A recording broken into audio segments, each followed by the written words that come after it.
Hello साथियों, welcome to planet 4। आप सभी को टीम विक्रम का नमस्कार। आखिरकार डोनाल्ड ट्रंप का घमंड टूट चुका है और उन्होंने मोदी को बाप मान लिया है।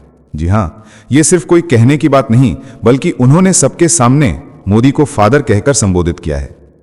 दुनिया के सबसे ताकतवर मुल्क के नेता ने जब किसी दूसरे देश के नेता को ऐसा कहा, तो समझिए तस्वीर साफ है कि मोदी का असर अब सिर्फ भारत तक सीमित नहीं रहा, बल्कि पूरी दुनिया की ताकतों तक पहुंच चुका है। ट्रंप ने मोदी का लोहा मानते हुए कहा है कि मोदी से टकराना आसान नहीं। उन्होंने मोदी को एक सख्त इंसान का खिताब दिया, यहां तक कि उन्हें किलर कहा, यानी एक ऐसा योद्धा जो आखिरी सांस तक लड़ता है, जो कभी पीछे नहीं हटता, जो बार बार खुद को साबित करता है। और जब ट्रंप जैसे इंसान के मुंह से ऐसे अल्फाज निकलें, तो समझ लीजिए बात बहुत गहरी है। उन्होंने साफ संकेत दिया कि जब तक मोदी जैसे योद्धा भारत के प्रधानमंत्री हैं, तब तक किसी में इतनी औकात नहीं कि भारत को दबा सके, झुका सके या तोड़ सके। यही वजह है कि अब पूरी दुनिया के बड़े बड़े नेता यह समझ चुके हैं कि मोदी किस मिट्टी के बने हैं। और याद कीजिए, कुछ दिन पहले रूस के राष्ट्रपति व्लादिमीर पुतिन ने भी यही कहा था। उन्होंने भी मोदी को बेहद सख्त इंसान बताया था, कहा था कि मोदी आसानी से हार मानने वालों में से नहीं है। और अब ट्रंप ने भी वही बात दोहरा दी, यानी अब दुनिया के दो बड़े नेता एक ही सुर में बोल रहे हैं, मोदी नाम ही काफी है। अब जरा सोचिए, जब दुनिया का सुपर पावर खुद यह मानता है कि मोदी फादर हैं, किलर हैं, टफ हैं, तो सोचिए उन पर मोदी का कितना दबदबा होगा, कितनी बेचैनी होगी। और जब उनके मुंह से ये शब्द निकले, तो ये उनके दिल की आवाज थी, क्योंकि मोदी ने उन्हें वहीं चोट मारी जहां उनका घमंड था। और अब हाल यह है कि ट्रंप ने झुककर भारत की ताकत को सलाम कर दिया है। कहा जा रहा है कि बिहार चुनाव के बाद भारत पर जो 50% का भारी टैरिफ था, वो अब मोदी जैसी चट्टान के सामने पिघलने वाला है। और आने वाले दिनों में यह टैरिफ घटकर 15% के आसपास रह जाएगा। यानी यह सिर्फ मोदी की नहीं, पूरे भारत की जीत होगी।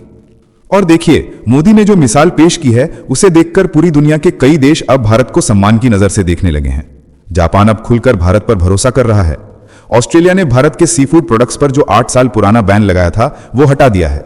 जापान भारत के युवाओं को रोजगार दे रहा है। और अब साउथ कोरिया से भी एक बड़ी खबर आई है, जिसने डोनाल्ड ट्रंप को बड़ा झटका दिया है। एशिया में भारत ने जो कर दिखाया, उसे देखकर बाकी देशों को भी हिम्मत मिली है, आत्मविश्वास मिला है। और तभी ऑस्ट्रेलिया ने अमेरिका के खिलाफ जाकर भारत की झींगा मछली को स्वीकार किया, जिस पर उसने 8 साल तक रोक लगाई थी। जापान लगातार अमेरिका से दूर होकर अपनी रक्षा भारत के साथ मजबूत कर रहा है। और अब साउथ कोरिया ने साफ कह दिया है, हम अमेरिका में $350 अरब का निवेश नहीं करेंगे, चाहे जो हो जाए। डोनाल्ड ट्रंप ने लाख कोशिशें की, बार बार कहा कि जापान पहले ही $490 अरब का वादा कर चुका है और अब साउथ कोरिया को भी ऐसा करना चाहिए। लेकिन मीडिया में खबर आई कि जापान अपने वादे से पीछे हट रहा है और अब साउथ कोरिया ने भी साफ मना कर दिया है। और सबसे हैरान करने वाली बात यह है कि वही साउथ कोरिया भारत में 40,000 करोड़ से ज्यादा का निवेश कर रहा है। उसकी हुंडई कंपनी भारत में कारें बनाकर दुनिया भर में 30% एक्सपोर्ट करने जा रही है। यानी अमेरिका में निवेश ठुकराकर साउथ कोरिया अब भारत पर भरोसा कर रहा है। और यह भरोसा किसी बयान से नहीं, मोदी के काम से कमाया गया है। अगर आप पिछले कुछ समय से ध्यान से देखें, तो डोनाल्ड ट्रंप ने पाकिस्तान का साथ देकर, भारत की कंपनियों पर प्रतिबंध लगाकर, भारत पर भारी टैरिफ लगाकर, हर तरह की आर्थिक यातनाएं देकर भारत को झुकाने की कोशिश की। लेकिन भारत झुका नहीं, एक इंच भी नहीं। और अंत में वही ट्रंप अब मोदी को बाप कह रहे हैं। यानी जिसने कभी भारत पर दबाव बनाने की कोशिश की थी, आज उसी ने मोदी के सामने सिर झुका दिया है। यह वही पल है जब घमंड सच के आगे पिघल जाता है। ठीक इसी तरह अगर आप साउथ कोरिया की तरफ देखें, तो वहां भी अब हिम्मत का ज्वालामुखी फूट चुका है। खबरें साफ बताती हैं कि अमेरिका में जो साउथ कोरियन कंपनी है Hyundai, उसके प्लांट पर छापेमारी हुई। 300 से ज्यादा कर्मचारियों को गिरफ्तार किया गया, उन्हें परेशान किया गया, दबाव बनाया गया कि साउथ कोरिया जापान की तरह सरेंडर कर दे और अमेरिका के साथ डील साइन कर ले। लेकिन साउथ कोरिया ने झुकने से इनकार कर दिया। उसने साफ कह दिया कि वो किसी भी हालत में झुकेगा नहीं। और अब उसे मनाने के लिए खुद डोनाल्ड ट्रंप वहां पहुंच गए। यानी जो कभी पूरी दुनिया को झुकाता था, अब वो खुद दूसरों को मनाने निकला। अब जरा भारत की औकात देखिए, जिसने सुपर पावर अमेरिका के सामने भी झुकने से इनकार कर दिया। उसके पीछे जो असली ताकत है, उसकी एक झलक ही काफी है। मेड इन इंडिया का जो तूफान उठाया, उसने पूरी दुनिया के बाजारों को हिला दिया। खासकर आईफोन का जो एक्सपोर्ट है, उसने ऐसा धमाका किया है कि भारत का पेट्रोलियम एक्सपोर्ट भी उसके आगे फीका पड़ गया है। और अब भारत की इलेक्ट्रॉनिक्स इंडस्ट्री ऐसी रफ्तार पकड़ चुकी है कि उसे रोकने की कोशिशें कई बार हुई, लेकिन कोई भी उसे थाम नहीं सका। अब आगे जो आंकड़े सामने आने वाले हैं, उन्हें देखकर दुनिया हैरान रह जाएगी। वही दूसरी तरफ अगर आप अमेरिका की वर्तमान स्थिति देखें, तो वहां हालात दिन ब दिन बिगड़ते जा रहे हैं। सरकारी शटडाउन ने पूरा सिस्टम हिला दिया। एयरपोर्ट्स पर अफरा तफरी मची हुई है, कई उड़ानें अचानक रद्द की जा रही हैं, ट्रैफिक कंट्रोलर्स की भारी कमी हो गई है। और इसके कारण जो माहौल बना है, उसने डोनाल्ड ट्रंप के आत्मविश्वास की धज्जियां उड़ा दी हैं। सरकारी कर्मचारी परेशान हैं, कई मानसिक दबाव में हैं और अब ट्रंप के सामने सबसे बड़ी चुनौती यही है कि इस टूटते मनोबल को कैसे संभाला जाए। पर सवाल यह नहीं कि वो कैसे संभालेंगे, असली बात तो यह है कि जो कभी दुनिया को आदेश देता था अब वही खुद असमंजस में है। और उधर देखिए तो अब अमेरिका की यूनिवर्सिटीज ने डोनाल्ड ट्रंप सरकार के खिलाफ खुला मोर्चा खोल दिया है। ट्रंप के वीजा नियमों के खिलाफ नया बवाल शुरू हो चुका है, जिसे सीधे सीधे भारत के लिए राहत देने वाला कदम बताया जा रहा है। क्योंकि याद कीजिए, जब डोनाल्ड ट्रंप ने भारत की एंट्री रोकने के लिए H-1B वीजा की फीस $1 लाख तक बढ़ा दी थी, तब पूरे आईटी सेक्टर में हाहाकार मच गया था। लेकिन अब हालात पलट चुके हैं। अमेरिका की टॉप यूनिवर्सिटीज ट्रंप के इस फैसले के विरोध में मैदान में उतर आई हैं। कई बड़े व्यावसायिक संगठन भी भड़क चुके हैं और अब तो सीधे अदालत का दरवाजा खटखटाया जा चुका है, केस ठोक दिया गया है। यानी ट्रंप की मुश्किलें अब चारों तरफ से बढ़ चुकी हैं। क्योंकि ट्रंप ने वीजा के मामलों में जिस तरह से एक तरफा और तानाशाही अंदाज में फैसले लिए, उसने पूरे अमेरिका के रिसर्च और शिक्षा जगत में भूकंप ला दिया है। यूनिवर्सिटीज में असंतोष की आग भड़क चुकी है, रिसर्चर्स नाराज हैं, छात्र गुस्से में हैं और अब माहौल ऐसा बन गया है कि डोनाल्ड ट्रंप को अपना यह निर्णय वापस लेना पड़ सकता है। जो वीजा पर भारी भरकम शुल्क लगाया गया है उसे भी वापस करना पड़ सकता है। अब देखना यह होगा कि अदालत का अगला फैसला किस ओर जाता है, लेकिन संकेत साफ हैं कि इस बार बाजी पलट सकती है। और अब जरा इधर देखिए, जब डोनाल्ड ट्रंप भारत के सामने झुकते हुए दिखाई दे रहे हैं तो भारत ने भी अमेरिका पर दबाव बनाना शुरू कर दिया है। भारत ने साफ कह दिया है कि उसे ईरान के अंदर जो चाबहार बंदरगाह है उसे पूरी तरह आजाद किया जाए, उस पर किसी भी तरह का प्रतिबंध नहीं लगाया जाए।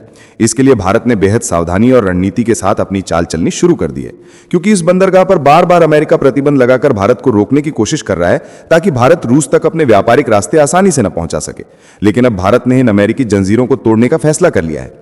तो चलिए इन सभी खबरों को जानते हैं बेहद विस्तार से, आसान भाषा में। सबसे पहले जानते हैं कि ट्रंप ने मोदी को फादर और किलर क्यों कहा। तो ट्रंप ने दक्षिण कोरिया में हुए Asia Pacific economic corporation CEO summit के मंच से मोदी की तारीफ करते हुए उन्हें फादर जैसा, किलर और टफ एज हेल कहा। इसका मतलब यह था कि ट्रंप मोदी को एक ऐसे नेता के रूप में देखते हैं जो अपने देश के लिए पिता की तरह सख्त निर्णय लेने वाला है, लेकिन साथ ही उतना ही मजबूत योद्धा भी है जो किसी भी चुनौती से पीछे नहीं हटता। ट्रंप ने मजाकिया अंदाज में मोदी के बोलने के तरीके की नकल की और कहा, मोदी बोले, नो वी विल फाइट, यानी भारत किसी भी स्थिति में झुकेगा नहीं। यह ट्रंप के उस नजरिए को दिखाता है कि मोदी एक ऐसे लीडर हैं जो अपनी बात पर डटे रहते हैं और किसी के दबाव में नहीं आते। इसके बाद ट्रंप ने बताया कि सिर्फ 2 दिन के अंदर भारत का रुख थोड़ा नरम हुआ, जिसका श्रेय उन्होंने अपनी बातचीत को दिया। असल में ट्रंप यहां यह दिखाना चाह रहे थे कि उनके नेतृत्व में अमेरिका दुनिया के सबसे मुश्किल हालातों को भी बातचीत से सुलझा सकता है। यही वजह थी कि उन्होंने इस वाकई को अपने डिप्लोमेसी के कमाल के तौर पर पेश किया। चलिए अब समझते हैं कि ट्रंप और साउथ कोरिया के बीच डील क्यों फंस गई है। तो बात शुरू होती है डोनाल्ड ट्रंप की मांग से, जिन्होंने साउथ कोरिया से $350 अरब का सीधा निवेश अमेरिका में करने को कहा है।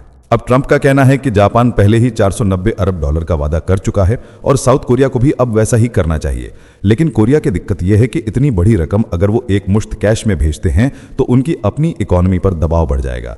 इसलिए वो कहना चाहते हैं कि वो पैसा लोन और गारंटी के तौर पर देंगे ताकि उनका वित्तीय तंत्र डगमगाए नहीं। ट्रंप इस सीधे कैश इन्वेस्टमेंट पर अड़े हैं, जबकि साउथ कोरिया अपने तरीके से निवेश करने की बात पर कायम है। इसी वजह से समझौते पर मुहर नहीं लग पा रही और वार्ता खिंचती जा रही है। अब जान लेते हैं कि इस विवाद का असर दोनों देशों के रिश्तों पर कैसे पड़ा है। तो इस विवाद ने साउथ कोरिया और अमेरिका के रिश्तों में खिंचाव ला दिया है। पहले जहां अगस्त में दोनों नेताओं की मुलाकात काफी गर्मजोशी भरी थी, वहीं अब माहौल ठंडा हो गया है। कोरियाई राष्ट्रपति ली जे म्योंग कह रहे हैं कि अगर वीजा सिस्टम ठीक नहीं हुआ तो उनकी कंपनियां अमेरिका में नए निवेश करने से डरेंगी। उन्होंने यह भी कहा कि जॉर्जिया के ह्यूंडई प्लांट पर हुई अमेरिकी छापेमारी और 300 से अधिक कोरियाई कर्मचारियों की गिरफ्तारी ने कोरियाई उद्योगपतियों में गहरा असंतोष फैला दिया है। फिलहाल कोरिया की कंपनियां सोच रही हैं कि इतने जोखिम में जाके निवेश करना क्या वाकई फायदेमंद रहेगा। वहीं ट्रंप अब एशिया के अन्य देशों जैसे जापान और चीन के नेताओं से मिलकर अपनी आर्थिक रणनीति को और तेज करने की कोशिश में है। लेकिन कोरिया इस समय अपनी आर्थिक स्थिरता बचाने की जंग लड़ रहा है।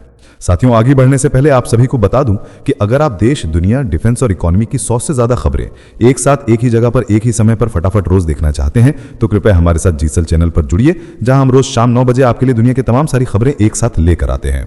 जीसल चैनल का लिंक आपको नीचे डिस्क्रिप्शन या कमेंट बॉक्स में मिल जाएगा। आइए अब जानते हैं कि भारत में आईफोन निर्यात ने कैसे मचाई आर्थिक हलचल। तो भारत में आईफोन का निर्माण अब सिर्फ एक व्यापार नहीं रहा, बल्कि यह भारत की नई आर्थिक पहचान बन चुका है। सरकार की नीतियों और विदेशी कंपनियों के भरोसे ने मिलकर इलेक्ट्रॉनिक्स सेक्टर को रॉकेट की तरह उड़ा दिया है। चालू वित्त वर्ष के पहले 6 महीनों में भारत के इलेक्ट्रॉनिक निर्यात में 42% की जबरदस्त छलांग लगी है और यह बढ़कर $22.2 अरब तक जा पहुंचा है। यह कोई मामूली उपलब्धि नहीं है, क्योंकि इसमें लगभग 50% का योगदान अकेले एप्पल के आईफोन का है। यानी 10 अरब डॉलर के आईफोन दुनिया भर में भेजे गए हैं। यह दिखाता है कि भारत अब सिर्फ एक उपभोक्ता नहीं बल्कि वैश्विक सप्लाई चेन का मजबूत निर्माणता बन चुका है। इसने भारत को इलेक्ट्रॉनिक निर्यात के मामले में तीसरे पायदान पर पहुंचा दिया है। पहले इंजीनियरिंग और पेट्रोलियम जैसे सेक्टर आगे थे, लेकिन अब इलेक्ट्रॉनिक्स ने रफ्तार पकड़ ली है। स्मार्टफोन एक्सपोर्ट में भारत ने 13.4 अरब डॉलर का आंकड़ा पार कर लिया है, जिसमें 75% हिस्सा सिर्फ आईफोन का है। यह बताता है कि दुनिया अब मेड इन इंडिया पर भरोसा करने लगी है और भारत टेक्नोलॉजी के नए युग में प्रवेश कर चुका है। अब समझते हैं कि पेट्रोलियम निर्यात क्यों फिसल रहा है और इलेक्ट्रॉनिक्स कैसे आगे बढ़ रहा है। तो जहां एक तरफ इलेक्ट्रॉनिक सेक्टर आग की तरह फैल रहा है, वहीं पेट्रोलियम सेक्टर अब ठंडी राख की तरह धीमा पड़ गया है। पहले जो भारत की निर्यात रीढ़ था, वो अब कमजोर होता जा रहा है। चालू वर्ष में पेट्रोलियम निर्यात 16.4% गिरकर 30.6 अरब डॉलर पर पहुंच गया है, जबकि कुछ वर्ष पहले यही आंकड़ा 63.3 अरब डॉलर था। यानी गिरावट ने इस सेक्टर की नींव हिला दी है। इसका बड़ा कारण है अमेरिका की अगुवाई में रूस पर लगी पाबंदियां, जिससे भारत का सस्ता तेल खरीदने का फायदा घट गया और रिफाइनरियों के मुनाफे में कमी आई। दूसरी तरफ भारत सरकार की प्रोडक्शन लिंक्ड इंसेंटिव योजना यानी PLI स्कीम ने इलेक्ट्रॉनिक्स निर्माण को नई ताकत दी है। चीन से बाहर निकलने की दौड़ ने एप्पल, सैमसंग जैसी कंपनियों को भारत की ओर मोड़ दिया है। डिक्सन टेक्नोलॉजी जैसी घरेलू कंपनियां इस बदलाव की नब्ज बन चुकी हैं। अगर यही रफ्तार जारी रही तो आने वाले कुछ वर्षों में इलेक्ट्रॉनिक्स भारत का दूसरा सबसे बड़ा निर्यात क्षेत्र बन जाएगा। यानी भारत अब तेल नहीं, टेक्नोलॉजी से अपने अर्थव्यवस्था को ताकत देगा। चलिए अब जानते हैं कि अमेरिका के हवाई अड्डों पर अचानक उड़ानें क्यों रोक दी गईं। तो अमेरिका के कई बड़े हवाई अड्डों पर अचानक जब उड़ानें रोक दी गईं तो यात्रियों में हड़कंप मच गया। लॉस एंजलिस इंटरनेशनल एयरपोर्ट पर FAA यानी फेडरल एविएशन एडमिनिस्ट्रेशन ने अस्थायी ग्राउंड स्टॉप का आदेश जारी किया। इसका मतलब यह हुआ कि कोई भी विमान कुछ समय तक न उड़ान भर सकता था और न उतर सकता था। इसकी सबसे बड़ी वजह थी एयर ट्रैफिक कंट्रोलरों की भारी कमी, जो आसमान में उड़ रहे विमानों को गाइड करते हैं। दरअसल अमेरिका में इस समय सरकारी शटडाउन चल रहा है, जिसकी वजह से हजारों सरकारी कर्मचारी बिना वेतन के काम कर रहे हैं। एयर ट्रैफिक कंट्रोलर भी इन्हीं में शामिल हैं। लगातार काम के दबाव और आर्थिक तनाव की वजह से कई कंट्रोलरों ने बीमार होने की सूचना दी, जिससे सिस्टम में अचानक कर्मचारियों की कमी हो गई और सुरक्षा कारणों से उड़ानों को रोकना पड़ा। यह स्थिति उस देश में देखने को मिली जिसे दुनिया का सबसे उन्नत एविएशन नेटवर्क कहा जाता है, लेकिन जब सिस्टम में लोग ही ना हो तो तकनीक भी बेबस हो जाती है। आइए अब जानते हैं कि अमेरिकी यूनिवर्सिटीज और ट्रंप सरकार के बीच वीजा टकराव क्यों शुरू हुआ। तो ट्रंप सरकार ने हाल ही में H-1B वीजा की नई एंट्री फीस $7,000 तय कर दी, जबकि पहले यही फीस लगभग $3,600 हुआ करती थी। इस अचानक हुई बढ़ोतरी से अमेरिका की बड़ी यूनिवर्सिटीज और व्यापारिक संगठन भड़क उठे, क्योंकि ये फीस रिसर्च और इनोवेशन के लिए जरूरी विदेशी एक्सपर्ट्स को हायर करने की प्रक्रिया को लगभग असंभव बना देती है। अमेरिका की 71 प्रमुख यूनिवर्सिटीज, जो एसोसिएशन ऑफ अमेरिकन यूनिवर्सिटीज यानी AAU के अंतर्गत आती हैं, उन्होंने यूएस चैंबर ऑफ कॉमर्स के साथ मिलकर इस फैसले के खिलाफ कोर्ट में केस दायर किया है। उनका कहना है कि ट्रंप का यह कदम न सिर्फ उच्च शिक्षा पर हमला है, बल्कि अमेरिका की आर्थिक और तकनीकी क्षमता पर भी सीधा वार है। यूनिवर्सिटी प्रमुखों का दावा है कि विदेशी विशेषज्ञ ही वो ताकत हैं जो वैज्ञानिक खोजों, टेक्नोलॉजी और हेल्थ केयर में नई जान डालते हैं, और अगर ये टैलेंट रुक गया तो अमेरिका इनोवेशन की रेस में पिछड़ जाएगा। उनका कहना है कि ट्रंप का फैसला राजनीतिक फायदा पाने के लिए किया गया है, लेकिन इसका खामियाजा पूरे देश को भुगतना पड़ेगा। अब समझते हैं कि इस नई फीस के कारण रिसर्च और शिक्षा जगत पर क्या असर पड़ेगा। तो इस नई नीति से विश्वविद्यालयों की हालत मुश्किल हो गई है, क्योंकि अब हर विदेशी रिसर्चर या प्रोफेसर को नियुक्त करने में पहले से कई गुना अधिक खर्च होगा। कई यूनिवर्सिटीज जिनके पास सीमित बजट है, वे अब H-1B वीजा वाले विशेषज्ञों को नियुक्त नहीं कर पाएंगी। इससे न सिर्फ पढ़ाई बल्कि मेडिकल और साइंस रिसर्च भी ठप पड़ जाएगी। यह असर केवल यूनिवर्सिटीज तक ही सीमित नहीं रहेगा, बल्कि उन शहरों, राज्यों और समुदायों पर भी पड़ेगा जहां इन संस्थानों का योगदान रोजगार और इनोवेशन के रूप में दिखाई देता है। AAU ने अदालत से अपील की है कि ट्रंप की यह नीति संविधान के खिलाफ है, क्योंकि कांग्रेस ने पहले ही H-1B प्रोग्राम की फीस और सीमा तय कर रखी है। अदालत में दलील दी गई है कि अगर इस फैसले को नहीं रोका गया तो अमेरिका अपने ही बनाए वैश्विक प्रतिस्पर्धा के मैदान में खुद को कमजोर कर लेगा, और इसका सबसे बड़ा फायदा भारत और चीन जैसे देशों को मिलेगा, जो पहले से ही वैश्विक इनोवेशन की रेस में तेजी से आगे बढ़ रहे हैं। चलिए अब जानते हैं कि भारत और अमेरिका के बीच चाबहार बंदरगाह को लेकर असली कूटनीतिक खेल क्या चल रहा है। तो ईरान के चाबहार बंदरगाह पर अमेरिकी प्रतिबंध लागू होने के बाद भारत ने अपनी कूटनीतिक चालें बेहद सावधानी से चलनी शुरू कर दी हैं, क्योंकि ये बंदरगाह सिर्फ एक व्यापारिक प्रोजेक्ट नहीं बल्कि भारत की रणनीतिक रीढ़ है, जो उसे अफगानिस्तान, मध्य एशिया और रूस के पूर्वी हिस्से से जोड़ती है। सितंबर के अंत में जब ये प्रतिबंध लागू हुए तो नई दिल्ली ने तुरंत अमेरिकी प्रशासन से छूट यानी वेवर बढ़ाने की कोशिशें शुरू की, ताकि परियोजना को बंद न करना पड़े। विदेश मंत्रालय के प्रवक्ता रणधीर जायसवाल ने साफ कहा कि भारत इस छूट रद्द होने के प्रभावों की समीक्षा कर रहा है, यानी भारत अब देख रहा है कि इस निर्णय का उसके अंतर्राष्ट्रीय व्यापार और सुरक्षा पर क्या असर पड़ेगा। लेकिन संकट यह है कि चाबहार पोर्ट के संचालन में लगी company India ports global limited यानी IPGL पर भी अब प्रतिबंध लग सकते हैं। इसी डर से इसके सभी सरकारी निदेशकों ने सामूहिक इस्तीफा दे दिया है। यहां तक कि टकराव से बचने के लिए IPGL की वेबसाइट तक हटा दी गई है।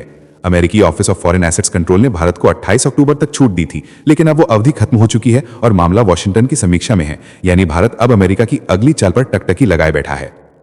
अब समझते हैं कि ट्रंप की अधिकतम दबाव नीति कैसे भारत के रणनीतिक हितों को नुकसान पहुंचा रही है। तो चाबहार बंदरगाह मूल रूप से भारत का जवाब था पाकिस्तान के ग्वादर पोर्ट को, जिसे चीन ने बेल्ट एंड रोड परियोजना के तहत विकसित किया है। भारत ने ईरान के साथ 10 साल का अनुबंध किया था ताकि यह बंदरगाह भारत की एशिया तक की पहुंच को मजबूत कर सके। लेकिन अब समस्या यह है कि उस अनुबंध में प्रतिबंधों को प्राकृतिक आपदा या मजबूरी की स्थिति यानी फोर्स मेजोर नहीं माना गया है। इसका मतलब यह है कि यदि भारत परियोजना से हटता है तो उसे भारी जुर्माना देना पड़ सकता है। अमेरिकी रुचि इस प्रोजेक्ट में तब तक थी जब तक वो अफगानिस्तान में था, लेकिन जैसे ही अमेरिका वहां से निकला उसकी दिलचस्पी खत्म हो गई और उसने चाबहार को निशाने पर ले लिया। यही वजह है कि विशेषज्ञ ब्रह्मा चल्लानी का कहना है कि ट्रंप की अधिकतम दबाव नीति का असली फायदा चीन को हुआ है, क्योंकि चीन का ग्वादर बंदरगाह अब बिना किसी प्रतिस्पर्धा के और मजबूत हो रहा है, जबकि भारत को अपने ही बनाए रणनीतिक मोहरे को बचाने के लिए हर दिशा में संघर्ष करना पड़ रहा है। यही है भारत की मौजूदा कूटनीतिक परीक्षा। इस वीडियो में फिलहाल इतना ही। जल्द मिलते हैं एक और नई अपडेट के साथ। आप हमें नीचे कमेंट में बताएं कि क्या आपको टीम विक्रम की वीडियोस पसंद आ रही है। आप अपनी सुझाव भी लिख सकते हैं। जाने से पहले वीडियो को लाइक करके चैनल को सब्सक्राइब कर लें। धन्यवाद।